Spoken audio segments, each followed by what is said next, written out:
For the third day this week, the Supreme Court heard oral argument via teleconference. Barr versus American Association of Political Consultants challenges a federal exemption that allows automated calls to cell phones in order to collect debt on behalf of the U.S. government. We'll hear argument next in case 19-631, William Barr, Attorney General, versus the American Association of Political Consultants. Before we get started, I would like to remind everyone to turn their cell phones off. Mr. Stewart. Thank you, Mr. Chief Justice, and may it please the Court. In 1991, Congress enacted the TCPA's basic restriction on the placement of automated calls to cell phones. In the years that followed, lower courts consistently upheld the constitutionality of that provision as a content-neutral restriction on the use of calling technologies that consumers found particularly intrusive and annoying.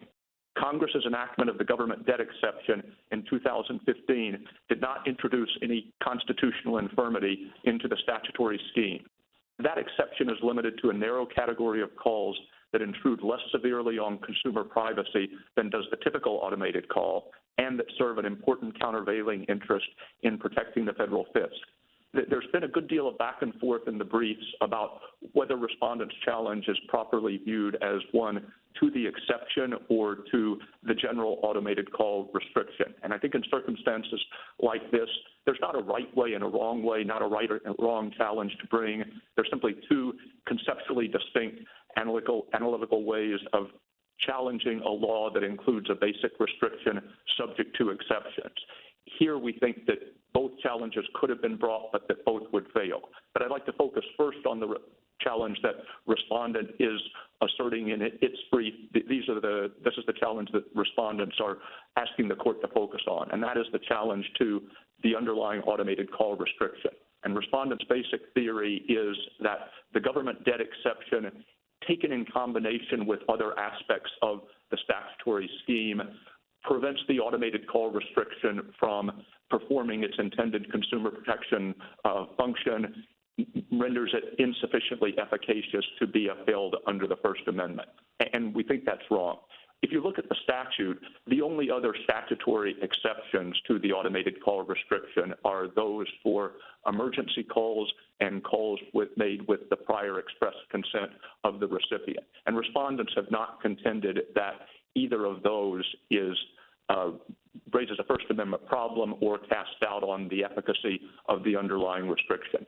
Mr. Stewart, one of your basic points to avoid strict scrutiny under the First Amendment is that you're not really looking at the content of the communication in this case, but rather it's more properly viewed as part of an economic relationship. I don't see how that gets you out of the content category.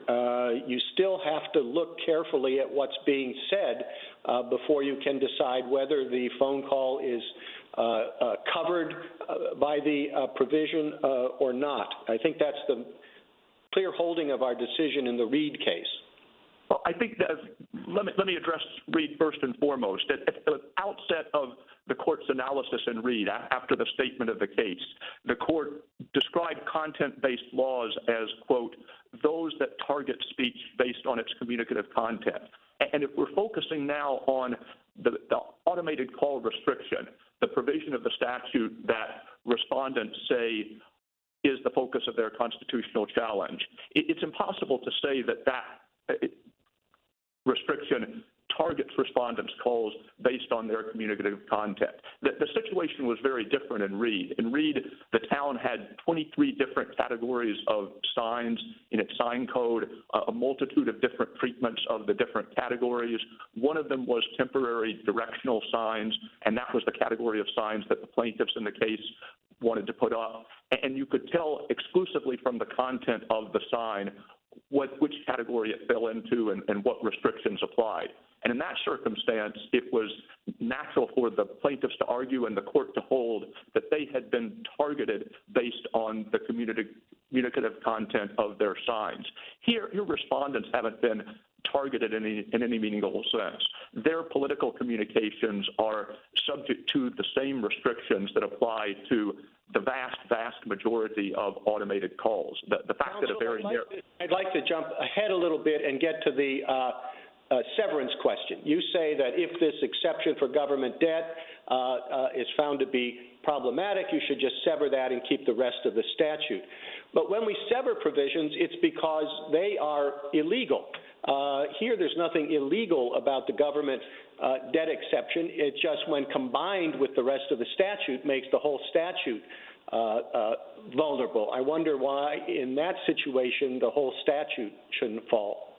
I guess the two things I would say are, first, it's important to look at the temporal sequence that produced the current state of affairs. That is, the basic restriction was enacted in 1991, and the government debt exception was enacted in a separate public law in 2015. And okay, I've got that. What's your second point?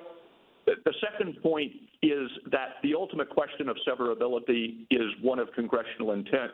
What result would Congress have preferred? And for purposes of determining what Congress would likely have preferred, it seems really like the tail wagging the dog to say that we will treat Congress's desire to free collectors of government-backed debts from these restrictions rather as taking preeminence over Congress's desire to protect all consumers from all other automated calls. We think Congress would Thank you, counsel. Justice Thomas?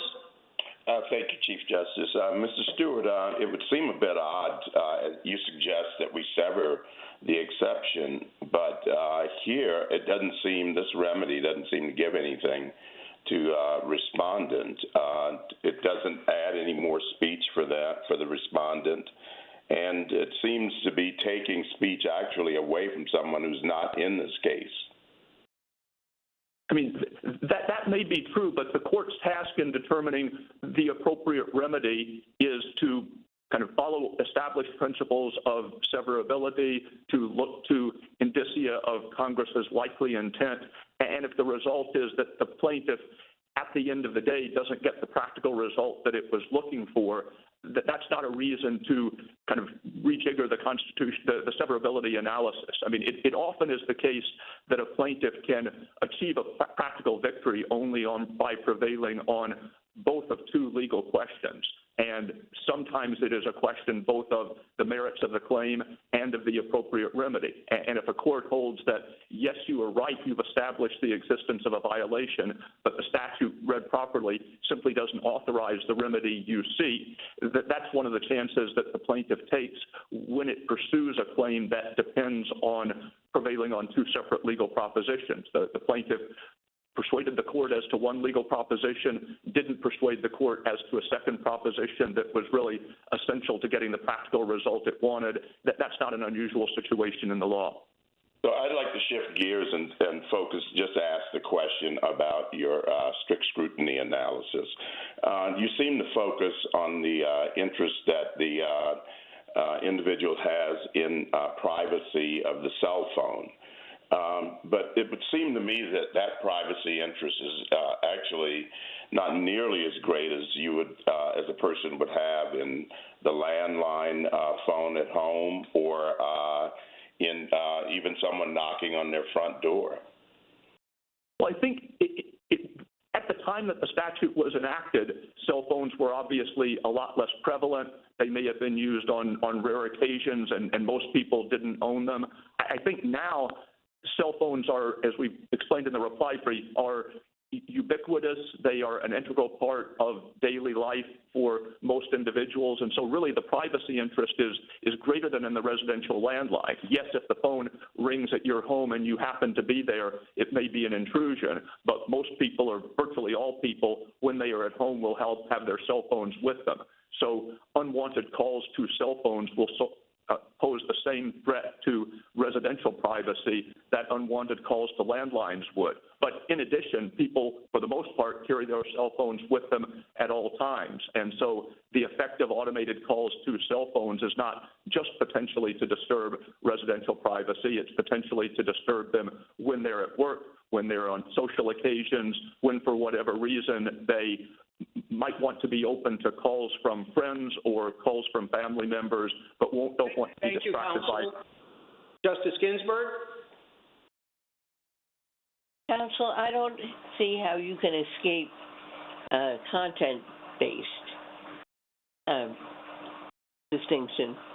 Because if the content is a debt owed to the government, that's the content of the message. You owe the government for your student loan or whatever, then the call is okay.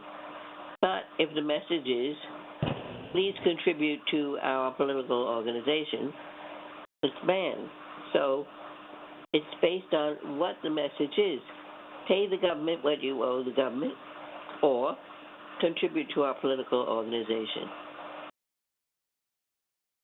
I think as we've said in our briefs, it is true that often a court in determining whether the government debt exception applied would look in part to the content of the call, but you wouldn't be looking exclusively to the content of the call. For instance, determination whether the particular debt that was sought to be collected was in fact owed to or guaranteed by the federal government would have nothing to do with the call's content. It would depend on the financial relationship between the debtor and the federal government. And it is characteristic in the legal culture that Congress would enact statutes that regulate communications made in particular fields of economic activity. And so you have laws that regulate what can be said or what disclosures have to be made in connection with the sale of securities. And they're subject to First Amendment challenge. Plaintiffs can argue that particular restrictions go too far, but nobody thinks of laws like that as being especially suspect because they are limited to the field of securities, even though to determine whether a particular communication was covered, a court would need to look in part at the content of the communication.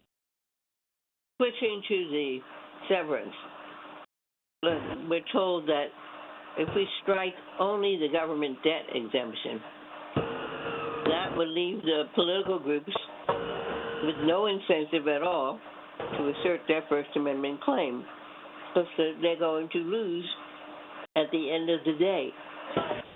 So why should they bother challenging, why should they bother with a First Amendment claim when it will be unsuccessful at the severance stage?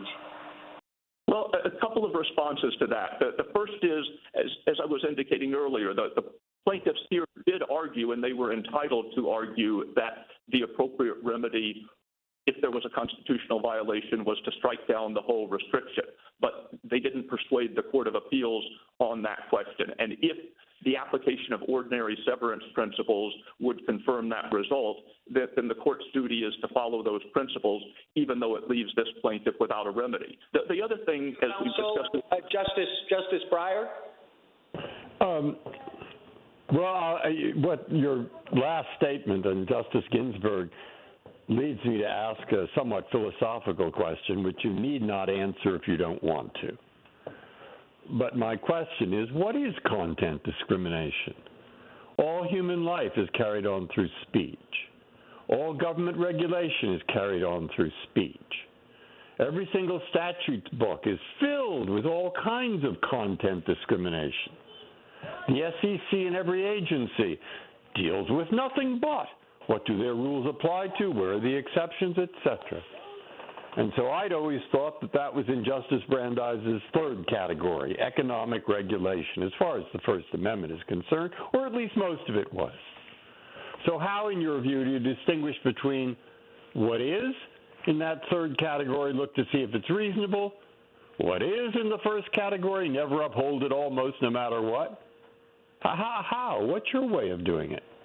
I don't think we have any succinct tests that would capture all cases, but I would point the court or remind the court of certain guideposts that it set up. One is, if you can tell exclusively from the content of a message whether a particular law applies, then that's very likely or almost certain to be content-based.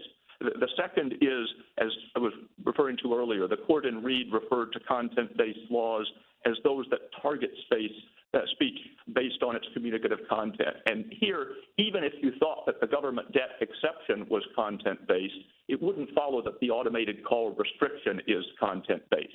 The automated call restriction doesn't target speech because of its content. It treats the vast majority of speech the same, and it simply exempts from regulation a very small category of speech. And then the third thing I would say is, whatever the right answer is, it can't be that whenever speech, the mere fact that a particular law is limited to speech that is used in a particular economic activity, that limitation cannot by itself be sufficient to render the law content-based, or at least to subject it to strict scrutiny, because that principle would cast doubt on a vast array of laws that Congress and state legislatures have enacted that regulate discrete spheres of economic activity.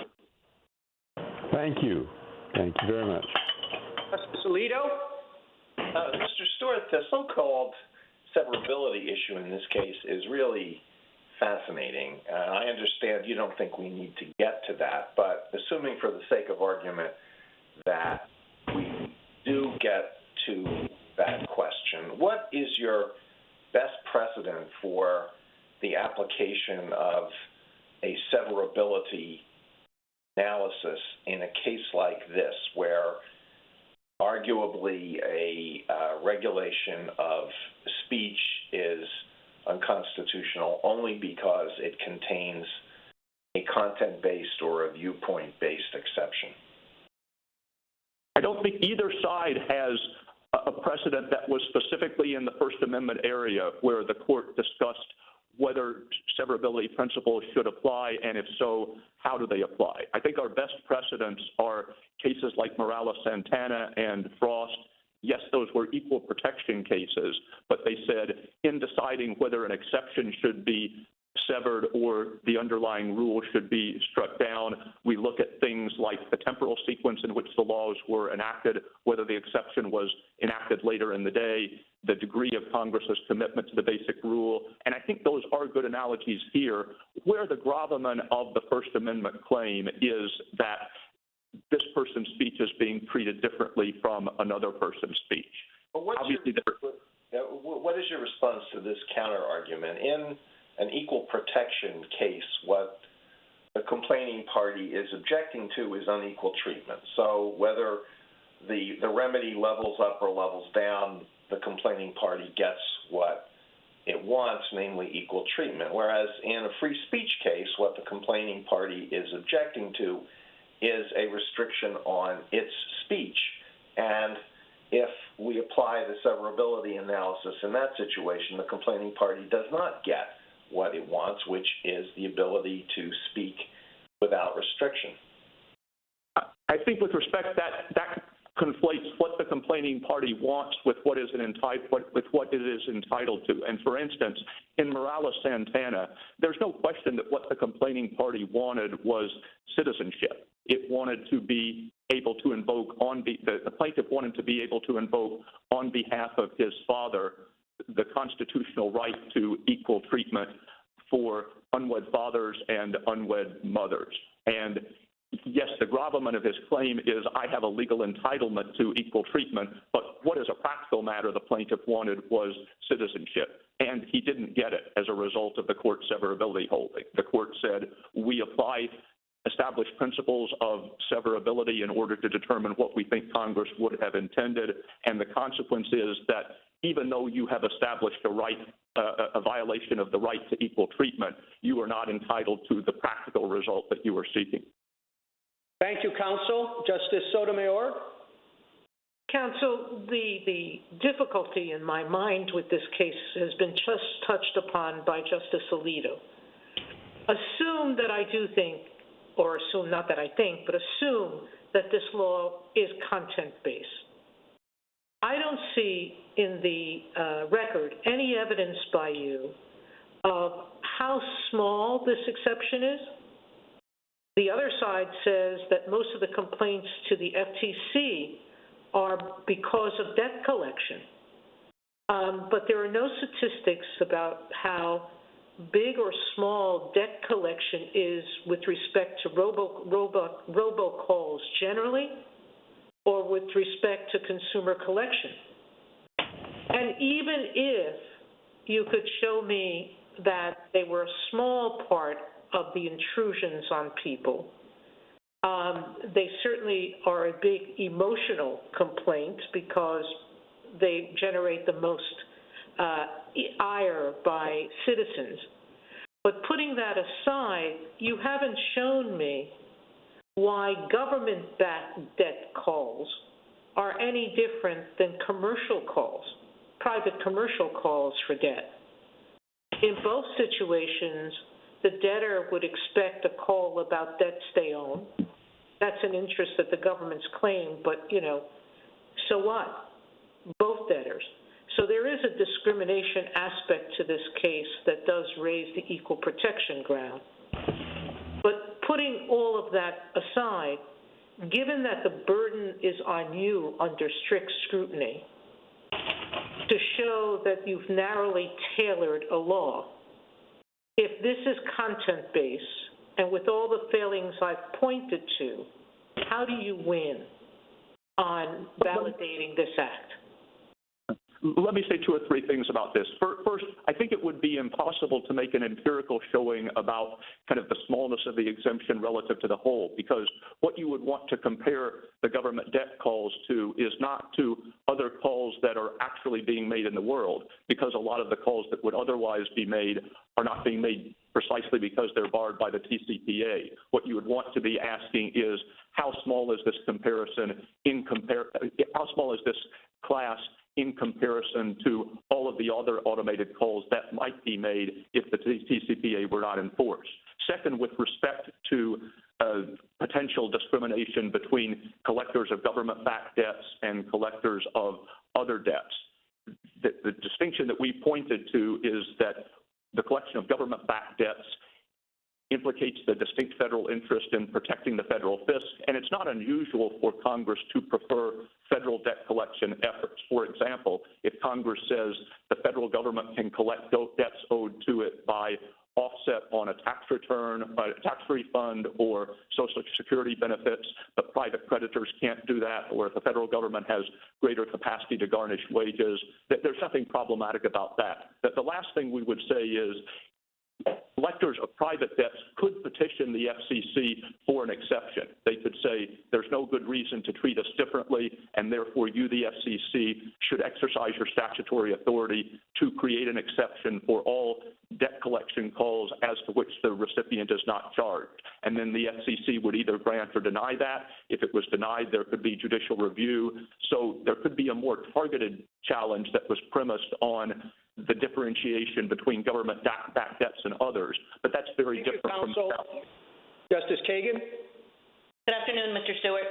Can we go back to what you started with? You said that there was no right way to think about how to analyze this question, that we could either apply constitutional analysis to the automated call restriction, or we could apply it to the exemption for government debt. I'm wondering whether you could say a little bit more about that, because we have to pick some way. And on the one hand, the restriction is the only thing, the automated call restriction is the only thing prohibiting speech. But on the other hand, the exemption is the only thing that creates the constitutional issue in this case. So which end of the statute should we look at? Well, let me preface my answer by pointing to a hypothetical that's noted in the respondent's brief that we think is a good illustration of when it would be appropriate to focus on an exception. At page 22, respondents hypothesize a statute that has a categorical ban on all automated calls except for automated calls to a residential landline that endorse the reelection of Donald Trump and that are approved by the Trump campaign. Now, we think an exception like that for calls made to endorse a single political candidate would surely violate the First Amendment. It would be not only content-based, but viewpoint-based, and there'd be no good justification for it in terms of the basic rationale for the restriction. And even if a court concluded that this was a very small percentage of calls, the exception didn't cast doubt on the credibility of Congress's overall privacy protection objectives, even if it didn't significantly interfere with the achievement of those objectives, the court would surely say that the exception was invalid. And in that circumstance, is this statute like that statute? I don't think it's like that statute. I mean, the last thing obviously not in the sense of it's not the exemption is not viewpoint-based to the extent that that statute is. But you've heard some arguments that the exemption is content-based. So why not treat it the same way? I mean, I think at the very most, you would treat the exemption in the same way that you would treat it if a restriction were imposed based on the same criteria. And if there were certain restrictions placed on the collection of government-backed debt and only on the collection of government-backed debt, you wouldn't apply strict scrutiny to such a law for the same reasons I've discussed with respect to the securities laws, other hypothetical laws that could restrict communications in a particular area of commerce. Now, respondents have understandably focused their attention on the automated call restriction, in part because of the severability question. If they could persuade the court that the exception was the invalid provision and it was struck down, they wouldn't really get what they want. But they have to establish distinct prerequisites to show that they have a valid constitutional challenge to the automated call restriction. One might be if the exception taken in combination with other features of the statute just made it seem as though Congress wasn't serious about protecting privacy. But the exception really can't. Justice Gorsuch? Good morning, counsel.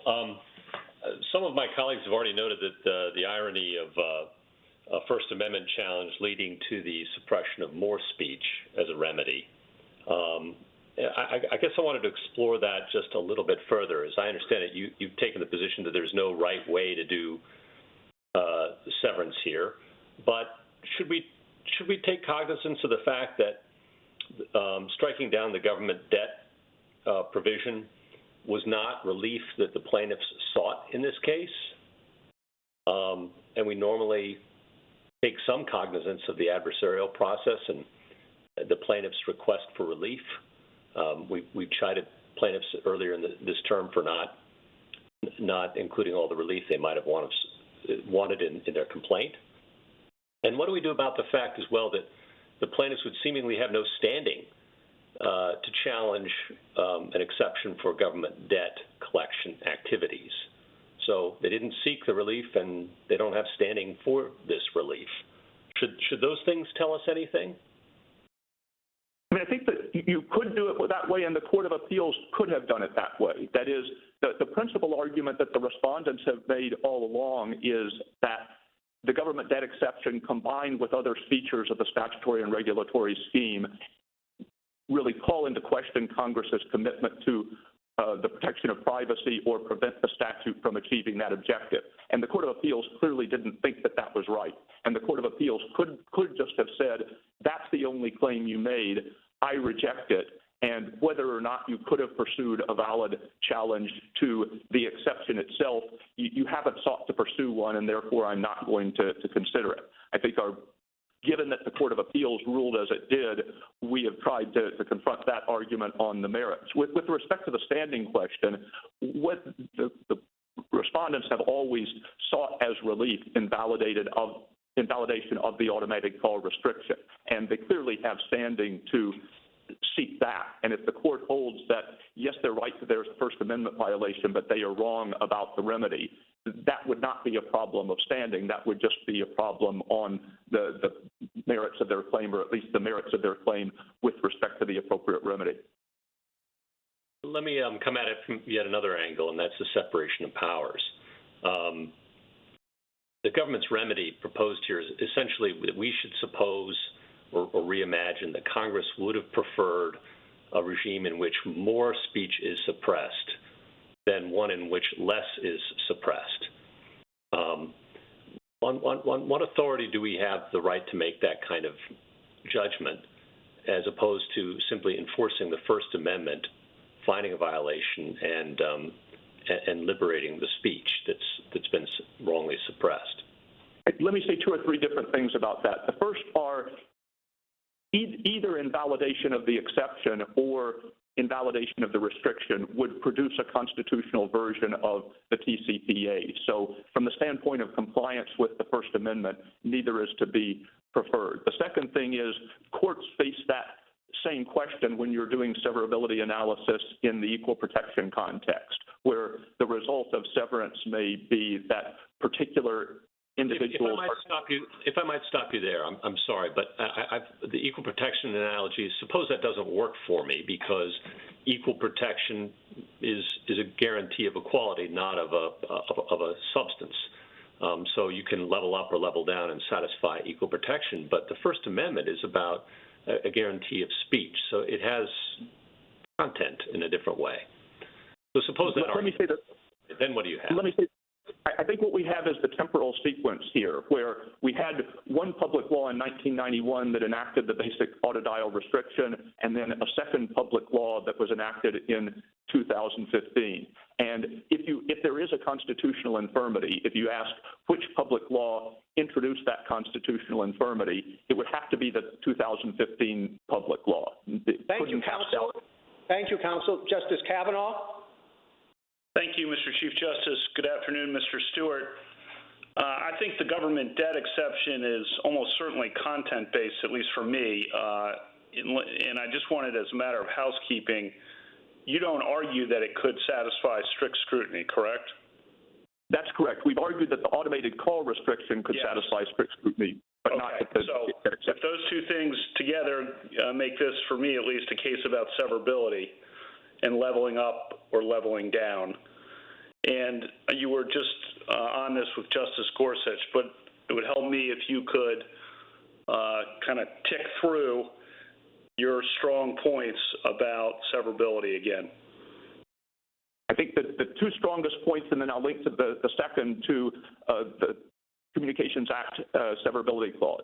The two strongest points are we think there would be a tail wagging the dog quality to striking down the whole restriction, one that has been in place for nearly 30 years, that has been popular with consumers, that has protected a vast array of people, simply to preserve the ability of government debt collectors to use one more means of communication. The second is the temporal sequence. If we ask which law was it that introduced any constitutional invalidity, it would have to be the 2015 law, not the 1991 law. And so it would be natural, if you were otherwise an equipoise, to say that's the law that would be struck down. And then there is a severability. Go ahead. I was going to say there is a severability clause that says if any provision of the Communications Act of which the TCPA is a part is held to be invalid, the remedy won't extend beyond striking down that provision. And for purposes of determining which is the invalid provision, I'd refer back to my point about temporal sequence. It is the 2015 law that introduced any constitutional infirmity.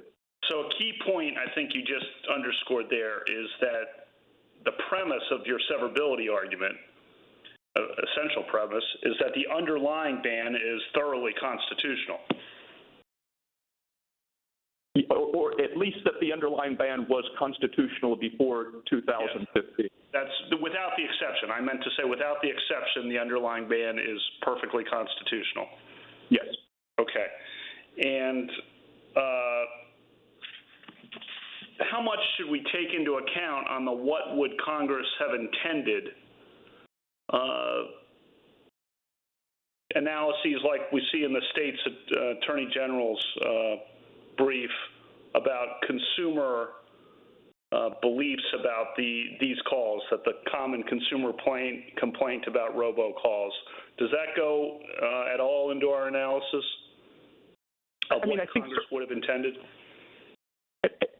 I think certainly this was not unnoticed legislation. It's not legislation that fixed a technical problem. I'm talking about the original TCPA now. This is legislation that was intended to address a problem that Congress thought was immense, that affected vast numbers of consumers.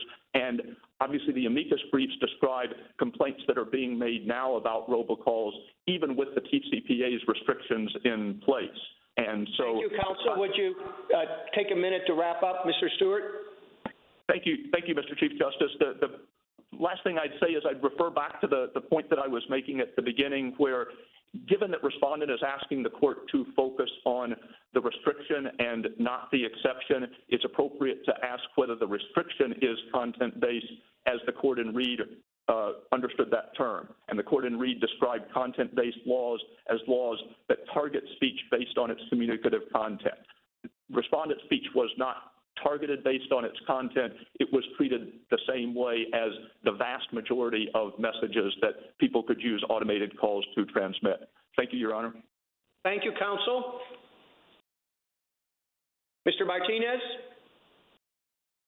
Mr. Chief Justice, and may it please the court, my clients are political organizations that want to engage in political speech at the core of the First Amendment.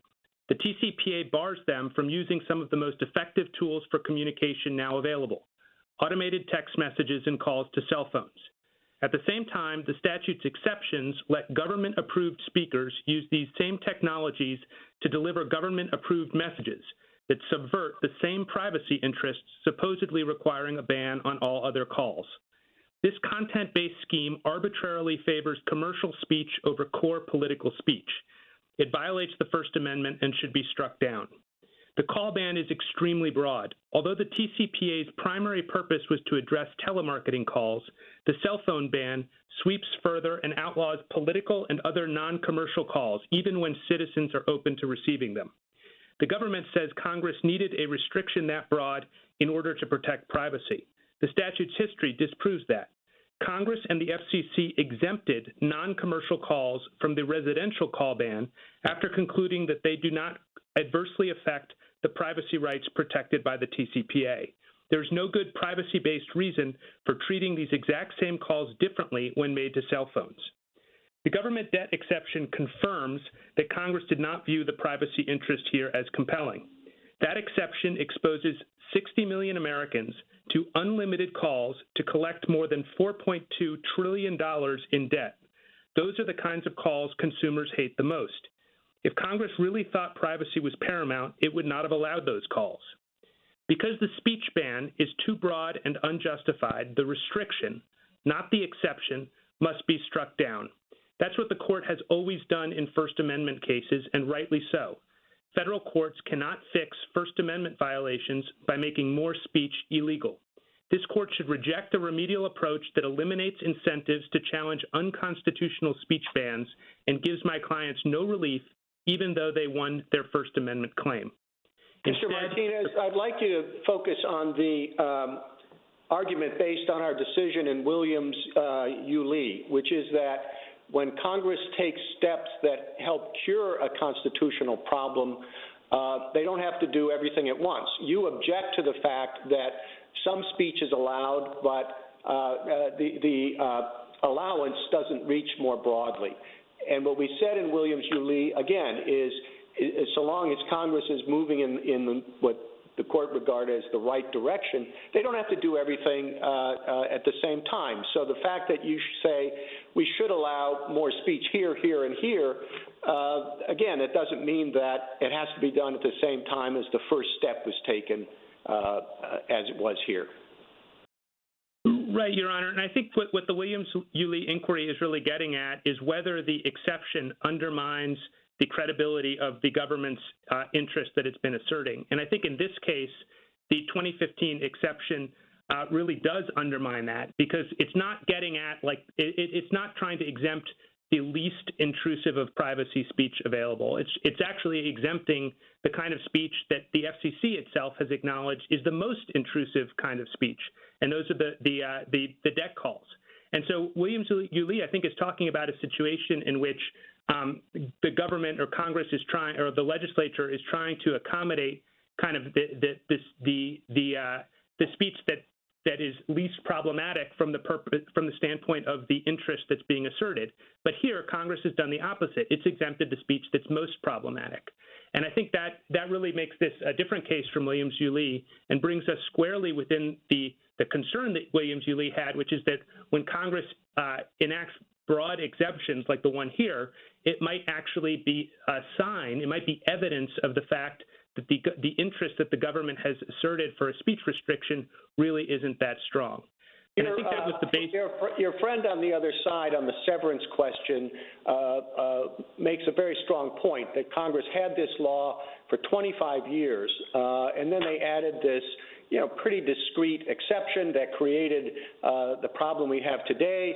It seems pretty obvious that the way they would solve it is get rid of this exception. It's an extremely popular law. Nobody wants to get robocalls on their cell phone. The idea that Congress would embrace that result simply to save this government debt collection, they'd have to be very anxious to be more unpopular than they otherwise would be. Well, two points on that, Your Honor. First of all, I think that the fundamental problem here is the invalidity of the restriction, and I think that even before you get to any severability inquiry about intent, we have to be very careful and specific about what is unconstitutional about the statute. And I think what the 2015 exemption shows, as well as the much more favorable treatment to political and non-commercial speech when it comes to calls to home phones, what those show is that the privacy interest here really isn't compelling, and that the restriction is what falls. So you don't even need to look at severability. But even as to the intent, Justice Thomas. Thank you, Mr. Martinez. The problem that I have is you just said that the real problem here is the restriction. But the evidence, the focus here is on the exception. And if you solve the exception problem, it doesn't solve your restriction problem, particularly if you sever that. And that's the sort of the asymmetry that's coming out. The problem is one thing, that is that the restriction, but the constitutional problem is really the exception. So why don't you, I'd like you to explain what you just said, why the restriction is the constitutional problem as opposed to the exception. Right, and let me start with the two things that I think the exception does. Number one is it introduces a content-based distinction, and it defines the scope of the restriction, and therefore triggers strict scrutiny. But number two, and more importantly for purposes of our constitutional theory, what the exception does is it reveals the underlying frailty, the underlying insufficiency of the justification for the restriction. And why does it do that? It does it because you have Congress saying, because we want to get more money, we are willing to trade off privacy for revenue. And so Congress is coming in and making a judgment that money is more important than privacy. So what would your argument be if the exception did not exist? If the exception did not exist and we were looking at the law today, I think our argument would be weaker, but I think we would still be able to show that the restriction would be unjustified. And I think the main thing what would the analysis be? The analysis, the statute would no longer be content-based, so we'd be applying intermediate scrutiny. But I think in the context of applying intermediate scrutiny, we would look at the fact that calls to residential phones, where calls to the home, where privacy matters the most, these same types of political and non-commercial calls that my client wants to make are perfectly allowed. And so Congress and the FCC have made a judgment, and this is clear if you look at the 1992 order from the FCC. Congress and the FCC have made a judgment that non-commercial and non-telemarketing calls do not adversely affect the privacy rights that the TCPA protects. And they made that clear by essentially allowing those calls at all times of day to home phones. And so if you have that indicator of congressional intent, that they're not really worried about political calls and non-commercial calls, and they're not worried about that as an intrusion of privacy, then there's no rational reason to treat cell phones differently, and Congress certainly didn't make that judgment. Of course, in this case, we have not only the differential treatment of residential calls, but we also have the evidence provided by the 2015 exception, which shows that they're willing to trade off privacy for money, even though everyone would agree that collecting more money is not a compelling interest. And so you have Congress. Justice Ginsburg? Your challenge is predicated on the government debt exemption. I thought that the statute as originally enacted the statute as originally enacted did have an exception for calls made by the government itself or government agency. Isn't that true? It's true that the definition of person, or at least as interpreted by the FCC, is that the statute does not apply to the government itself. And no one challenged that exemption for 20-odd years. One characterization is that this is really a manner restriction. That is, it doesn't prohibit calling, it doesn't prohibit conveying a message, it just prohibits using a certain automated technology to call. So it's a manner of communication. It's not a restriction on the message. Well, Your Honor, with respect, I do think it's fair to say that this is a restriction on a certain manner of making calls, but the types of calls that are either made legal or illegal, the dividing line between what's allowed and what's not allowed turns on the content of the calls. I think that if you were facing a statute that said, for example, you are not allowed to advocate for libertarians using email or using phone calls or using handbills, all of those would be manner restrictions. But I think that we would all recognize that those are content-based restrictions that would trigger strict scrutiny and would inevitably fail. On your severability, we know that what Congress wanted to stop were out-of-the-blue calls that you had no reason to anticipate. And calls about debts owed to the government can be regarded as less invasive in that respect because they're not out of the blue. They are simply a reminder of an obligation that the debtor undertook. Your Honor, with respect, I don't think that that's the original justification for this particular provision, and I would point to two things. First of all is the fact that the kind of out-of-the-blue calls that my clients might want to make, political calls, those are calls that were perfectly allowed and were perfectly acceptable to the home when Congress and the FCC acted in the early 90s. And at that time, of course, home phones were, over 90% of the phones in America were home phones. That's where the privacy interests were at their apex. And nonetheless, Congress and the FCC recognized that the kinds of calls my clients want to make don't tread on privacy interests enough to warrant that kind of restriction.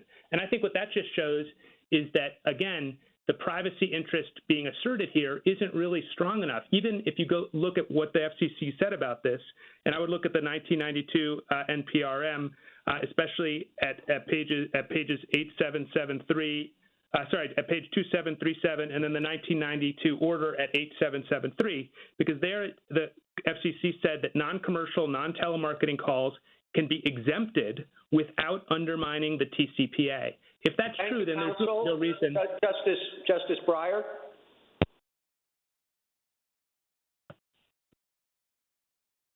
Justice Breyer? Justice Alito? Mr. Martinez, I'm interested in your analysis of the severability question, and I wonder if you could say whether your position depends on either the breadth of an exception or exceptions or the manifestation of congressional intent. So let me give you an example, a fanciful example that tries to reduce both of those things, perhaps their lowest limit. Suppose there was a total ban on automated calls to cell phones or to all phones, but there was one tiny exception for, let's say, calls between noon and 1 p.m. on the 4th of July that contain this simple message, Happy Birthday, America. And let's say that the statute allowing this contains a provision that says that if the inclusion of this exception renders the statute unconstitutional, the statute itself shall remain in force and the exception shall be stricken. So would you say even in that situation, the whole statute would have to fall? Your Honor, let me try to address that in each of the two pieces because I think it's a nuanced question and deserves a nuanced answer. First of all, with respect to the narrowness of that particular ban, I think that the fact that that particular restriction or exception is so narrow, I think that probably, looking at the totality of the circumstances, we would look at that and we would think the existence of this one tiny exception and the fact that this really isn't going to invade privacy that much, I think that would probably be a reason to conclude that the restriction is not unconstitutional. And if that's true, then of course the severability analysis wouldn't be necessary. If you take the other part of your hypothetical, though, if, as I understand it, if the statute had a provision in it that essentially said if the restriction fails, you should nonetheless sever the exception and reinstate the restriction, I don't think that that would be appropriate, because I think the reason that the restriction would fail in that circumstance is that it's insufficiently justified. And getting rid of that exception doesn't solve that problem. The exception, again, assuming that the exception was big enough to actually create a problem, a constitutional deficiency with the statute, the exception is evidence of why the restriction is unjustified. And so getting rid of that doesn't solve the problem with the restriction. That does seem to thwart a pretty clear manifestation of congressional intent, but you think that's irrelevant in this situation? Well, I think in a circumstance, Your Honor, and I don't think the government disagrees with us on this. If you look at pages 17 to 18 of their reply brief, they essentially agree that if the problem with the statute is the restriction, then the restriction has to fall. Now, I think there's another way to look at the case, and I think my friend on the other side has sort of tried to frame it this way. If you thought that the only problem with the statute was not the justification for the restriction, but rather the fact that there's differential treatment, we think that you still, as a First Amendment matter, for a number of the reasons already mentioned, that you would still need to get rid of the restriction. But even if you didn't agree with us on that, I think there's our fallback position would be the position the Third Circuit took in the Rapa case, which is that you'd need very specific evidence of congressional intent. And I guess in that case, in your hypothetical, if your hypothetical expressly addressed this situation, then maybe in that case, the exception would be severed. But again, that is not the case here, because here the underlying restriction is what's unconstitutional. Thank you, counsel. Justice Sotomayor. Mr. Martinez, are you taking the position that all restrictions of robocalls are unconstitutional, or that just a broad restriction like this one is unconstitutional because there's some types of speech that should not be covered? Well, I think, Your Honor, in this case, obviously we're dealing with the statute at hand. I think that there are some restrictions on robocalls that I think that probably would satisfy the appropriate level of scrutiny. And just to take one example, the way that the ban on calls works to home phones right now, it's essentially a ban on commercial telemarketing robocalls to the home. And that's the kind of that is the heart of what the TCPA was getting at. And that's what Congress and the FCC said, this is really the core privacy that we're trying to protect. I think that kind of statute Mr. Martinez, is and I agree with you, and I can think of others. If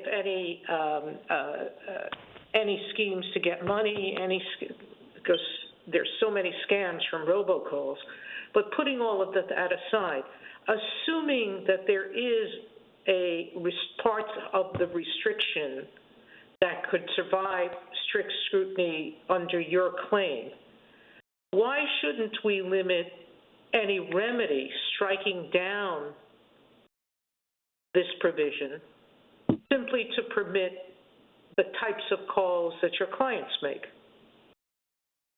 Well, Your Honor, why should we be striking down the entire statute? Now, you would have to prove, and I don't know that the court has done this below, that restricting political speech is not narrowly tailored, and I don't know that that's been done in this case. But if the issue is the remedy, shouldn't we let the circuit below decide that question?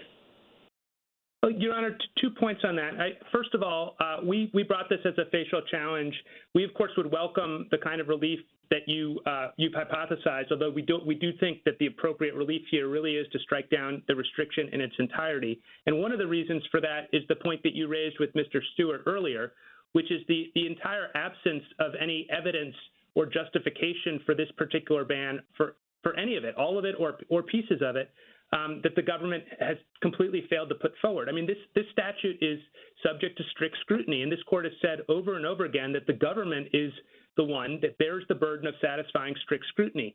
They address strict scrutiny in, I think, a single sentence of with respect to the restriction, a single sentence in their opening brief, a single substantive sentence in their reply brief, and nothing else. They're trying to turn strict scrutiny into a rubber stamp. And I think the best thing to do in these circumstances is hold the government to its burden of proof, invalidate the restriction, and then Congress can come back and act and legislate in a way that's rational in light of the court's decision. Thank you, counsel. Justice Breyer. Good, thank you. I'm sorry. The telephone started to ring, and it cut me off the call, and I don't think it was a robocall, and we got it straightened out. Okay, my question is this. Forget the political part of this. Assume it's out of it.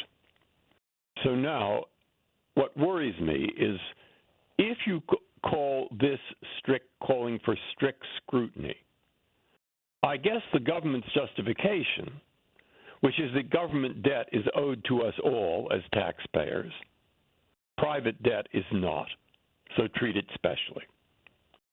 Well, there are many situations, food and drug agencies, agricultural agencies governing selling, the FTC, the SEC, where they will have regulations, and the regulations will have a broad category, and item X falls within it. Lamps may fall within categories that require you to put electricity regulation on. How many amps does it use or whatever.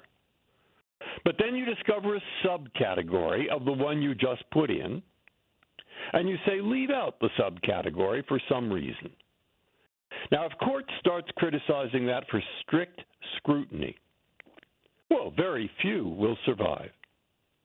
But the normal way of looking at it is it a reasonable thing? Justice Brandeis's third category.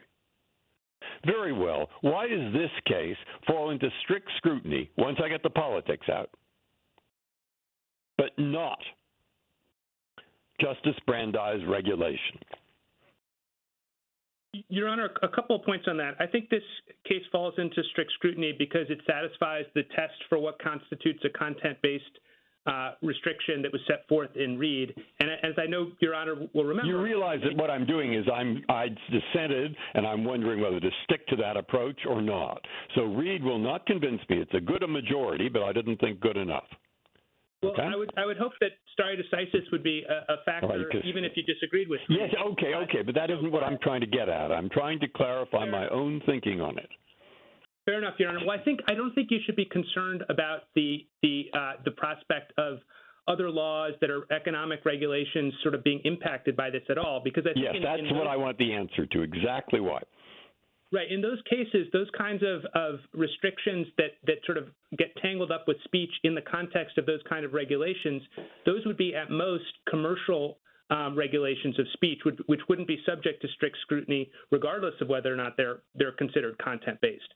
So, for example, the government lists a number of statutes in its brief that it says, the sky is going to fall and all those statutes are going to be unconstitutional if we win, and that's just simply not true. At most, those statutes would be regulations of commercial speech at most, and if so, they would trigger intermediate scrutiny under this court's settled doctrine. And this isn't thanks. Justice Kagan. Good afternoon, Mr. Martinez. Good afternoon. I'll give you a hypothetical. Suppose this statute was written in a slightly different way, and it exempted any calls between the holder of a government debt and the debtor. Would strict scrutiny apply? Your Honor, I think that in that circumstance, the regulation would not turn on the content of the calls, and so I don't think strict scrutiny would apply for that reason. Right. In other words, it would turn on the relationship. And so I guess the question is, what's the difference? I mean, that's what Congress was trying to get at, and maybe they didn't know all our arcane First Amendment rules. But that regulation basically covers a particular kind of economic activity, the collection of government debts. And this regulation covers the same kind of economic activity, the collection of government debts. There are two ways of getting at the same thing. Both are directed at the economic activity of the people involved. Why should there be any difference? Well, with respect, and perhaps I misunderstood the hypothetical, Justice Kagan, but I thought in your hypothetical that as long as the relationship element was satisfied, the call could be on any subject whatsoever. In other words, we know that holders of government debt call debtors, to collect debts. That's what they call them for. They're not calling them to discuss political issues. Well, with respect, Justice Kagan, I'm not sure that's right, and the FCC has expressly addressed this situation in their August 2016 order at page 9087, where the FCC has contemplated it's discussing and addressing the content of the calls at issue being made by collectors of government-backed debt, and it contemplates that the subject matter of the call might range beyond the collection of government-backed debt. Maybe they're going to be marketing some other product. Maybe they're going to be saying, hey, call your congressman and change these laws that apply to banks. And what the FCC has said is that when the subject matter of the call ranges to the topics, then the call is transformed, and it's a call that would have been allowed and is no longer allowed. And so I think that the content of the call is different here. Excuse me. I guess a technical issue, Mr. Martinez. But I guess what I'm saying is that there are two ways where Congress is trying to get at the same thing, which is the calls between debt holders and debtors almost always about the debt. But, why should we care? Even if Congress didn't write this in exactly the right way, why is it that we should care so much as to put strict scrutiny into place? This doesn't raise any real concerns about government censorship, about the suppression of ideas, about a distorted marketplace of ideas. Why is this an appropriate time to put strict scrutiny into place, given that what the legislation is trying to get at is an economic relationship and the things that flow from that relationship? Your Honor, I think that the robust test for content-based speech restrictions that this court adopted in Reed is important because it protects liberty. It makes it harder for Congress to enact broad speech bans that affect everyone, while at the same time assuming it can then just carve out special exemptions for favored groups. And I think the way to police that problem is by making sure that Congress has to be very careful before it enacts the broad ban and make it clear to them that they can't just do that and then, for example, as in this case, delegate authority to a government agency to hand out specialized exceptions for whatever well-heeled party turns up and claims an exemption. And so I think that is one of the... Justice Gorsuch? Counsel, I'd like to just turn back to the intuitive appeal of the government severability argument. If, as I think you've conceded, that the statute before the government debt exception would not have been content-based and might have been permissible under the First Amendment, Congress then comes in and adds the government debt exception, and that changes the equation. The intuitive argument based on that sequence of events is, well, just get rid of the government debt exception, and we go back to the status quo ante where everything was fine. Why should we reject that intuition? I think there's a philosophical reason and a historical reason.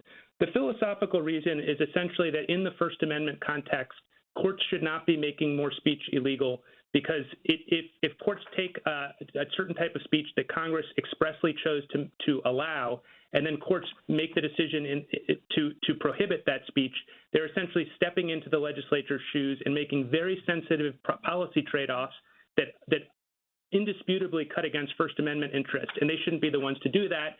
Philosophically as well, you need to make sure that people have incentives to challenge unconstitutional laws. I think as a historical matter, though, I think it's important to recognize that the original justification for the ban on cell phone calls here was essentially that those kind of calls to cell phones would inflict charges on called parties. And that's the reason that the ban was in place originally, and that's why it may have been justified earlier.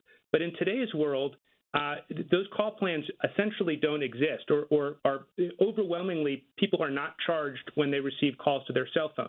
And so the historical facts are different now. And because of the fact that everyone has cell phones, the government has an especially strong interest now from a revenue perspective of making those debt calls.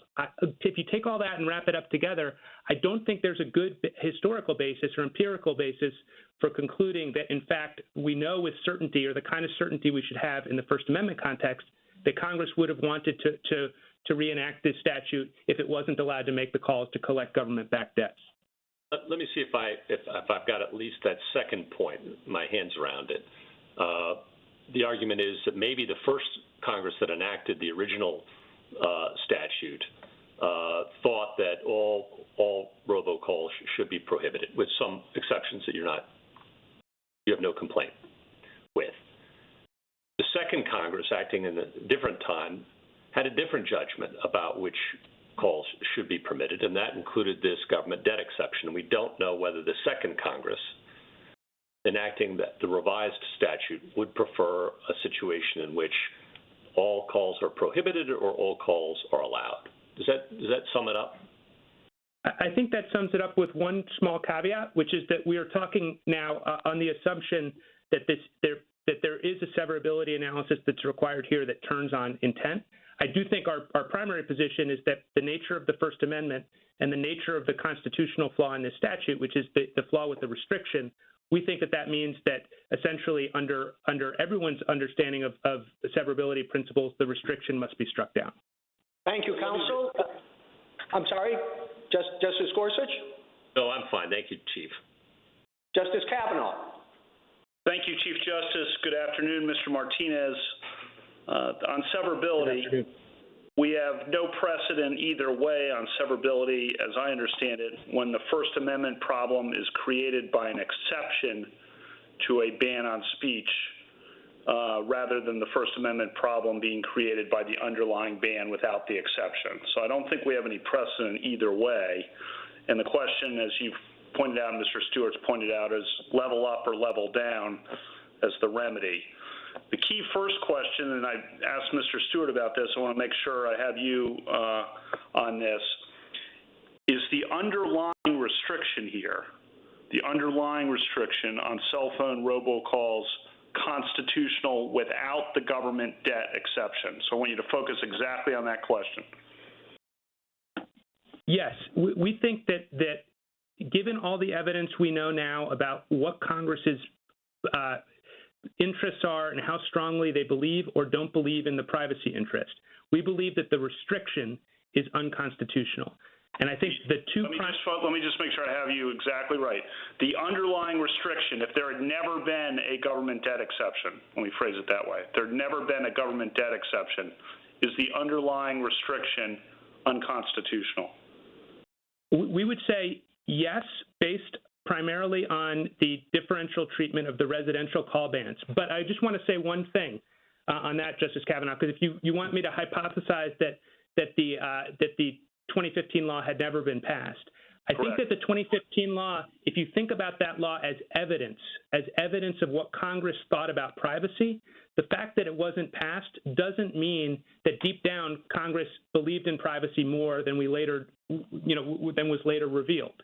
And so I think it's important to recognize that in our argument, the role of the 2015 exception is not merely to introduce the textual content-based distinction, but it's also to reveal the underlying lack of justification, which was always there. And again, Congress... I guess on that point, I would pick up on what the Chief Justice said and the state's amicus brief.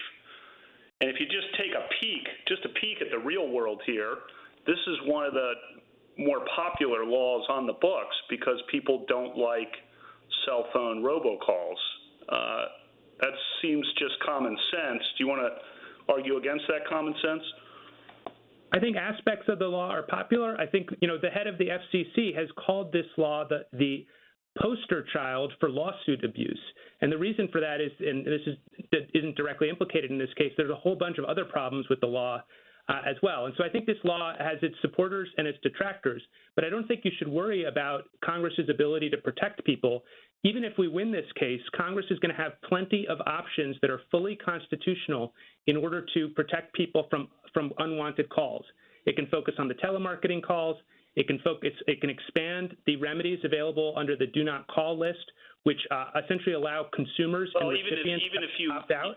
Sorry, even if you lose this case, Congress can, of course, scale back what you view as overbroad restrictions. But if you lose this case, Congress will still have in place a restriction that's been on the books for 30 years and that has been perceived as constitutional, and that is very popular.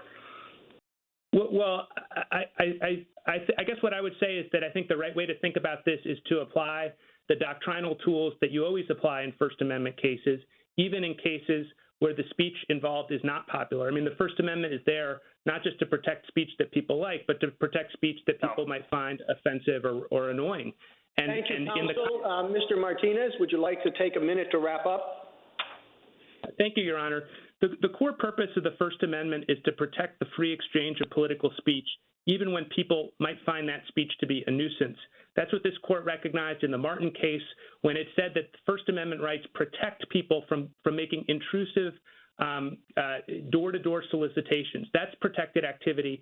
The calls at issue here are protected activity as well. We ask you to do what you always do in First Amendment cases, strike down the unconstitutional restriction on speech. Thank you, Your Honors. Thank you, counsel. Mr. Stewart, you have rebuttal. Thank you, Mr. Chief Justice. I took Mr. Martinez to acknowledge that if this were a restriction on speech undertaken to collect a government-backed debt, it would be subject at most to intermediate scrutiny because it would be commercial speech and would be subject to distinct First Amendment treatment on that basis. And the position of the other side is this provision should be reviewed more skeptically, should be subject to more searching review because its effect is to take particular speech out from under regulation rather than to regulate it. And that's contrary to the usual understanding that the First Amendment exists to foster speech. It's contrary to the court's reference in Reed to laws that target speech because of its communicative content. Why would the court review more skeptically a law that looked at the same basis as a rationale for exempting speech rather than to regulate? The second thing is Mr. Martinez said many times that Congress and the FCC have exempted non-commercial calls from the automated call restriction. And I think that really overlooks the respective responsibilities of Congress and the FCC. Congress has broadly regulated at least calls using a pre-recorded voice or an artificial voice to residential landlines, just as it has calls to cell phones. Both of the underlying bans encompass non-commercial calls. Congress has vested the FCC with broad, though not identical, authority to exempt particular categories of calls from the residential and the cell phone ban, respectively. And you can look at page 5A and 6A of the appendix to the government's merits brief to see that the exemption authority is basically comparable. The discrepancy under current law results from the fact that the FCC has exercised its exemption authority much more robustly with respect to residential landlines than it has with respect to cell phones. That can't create a facial constitutional infirmity in the statute itself. If people think that the FCC should adopt comparable exemptions for non-commercial calls to cell phones, they can file a petition to that effect. The last thing I'd say in respect to goes to the colloquy between Mr. Martinez and Justice Kagan, where Mr. Martinez said, yes, if they had framed it not in terms of the content of the call, but in terms of all calls from the holder of a government-backed debt to the debtor, that would be subject to more relaxed scrutiny. And that would simply, an approach that distinguished on that basis would simply encourage Congress to enact laws with more of a broad brush. It would discourage Congress from trying to fine-tune laws, and that discouragement would only be exacerbated if we took the respondent's approach to severability, striking down the whole law. Thank you, Mr. Chief Justice. Thank you, counsel. The case is submitted. The Honorable Court is now adjourned until Monday next at 10 o'clock. A number of cases coming before the Supreme Court next week. On Monday, whether states can prosecute Native Americans for crimes committed